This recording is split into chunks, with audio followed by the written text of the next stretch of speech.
Yeah. Okay. I'm rolling. Cool. Oh, you're rolling? Yeah. Oh, Lord. Okay, we can cut, yeah. Okay, so this is our project called Happy Hands. And so the motivation behind our project was that we wanted to kind of increase exposure for American Sign Language as well as break down language barriers.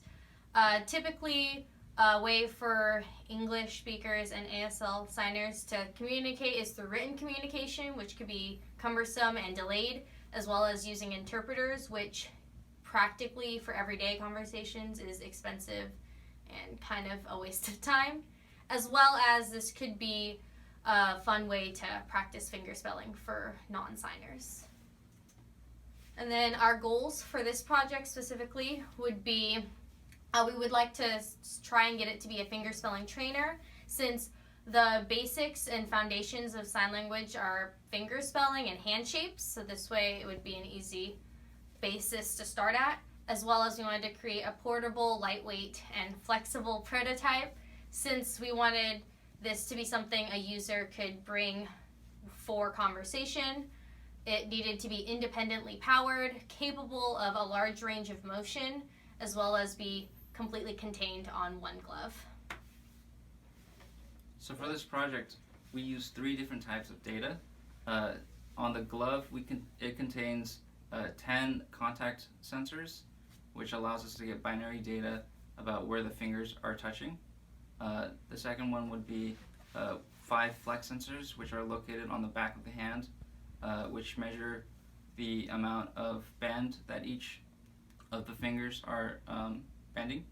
And thirdly, we have an accelerometer and gyroscope combination, which allows us to get the motion and also the orientation. So this is the completed glove that we were able to construct. We were able to achieve with an external battery source portability, and you see all the wires and the sensors. Here's kind of a high-level block diagram of what our device does. It starts with the ASL glove, which has, as mentioned before, all the components, the flex sensors, the contact pads, and accelerometer.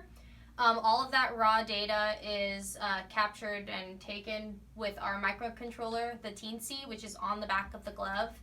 And then all of that data is sent to the Bluetooth, which then is able to transmit the data to our computer, which is where all the processing for the vectors will go to turn the sign language fingerspelling into text that's displayed on the screen.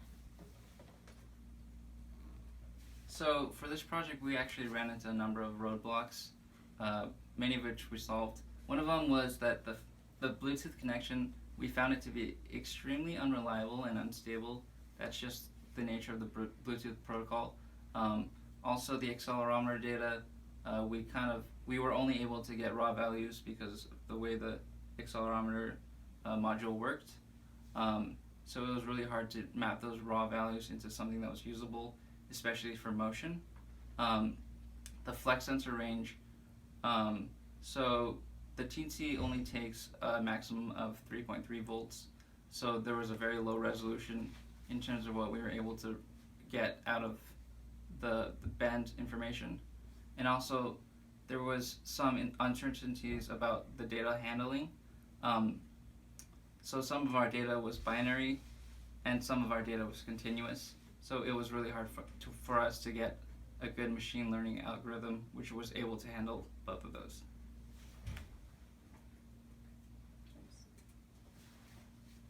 So we also had some issues dealing with the wearables and dealing with electronics on those wearables. So we had to deal with deciding between using solid wire, which was more durable, as opposed to stranded wire, which was more flexible. And we decided on stranded wire. We also should mention that our flex sensors came in at the end of week 8. And that was a bottleneck on our work, and we weren't able to start. We ended up doing a bulk of the testing and glove construction within like a week time span. Okay. Yeah, so our code was broken down into 2 parts. So the Teensy had all of its code written in an Arduino sketch, which collected all of the sensor data and sent it over via Bluetooth to a Python module, a script actually, which processed the data, had a machine learning algorithm to learn all of the unique hand positions and displayed that information.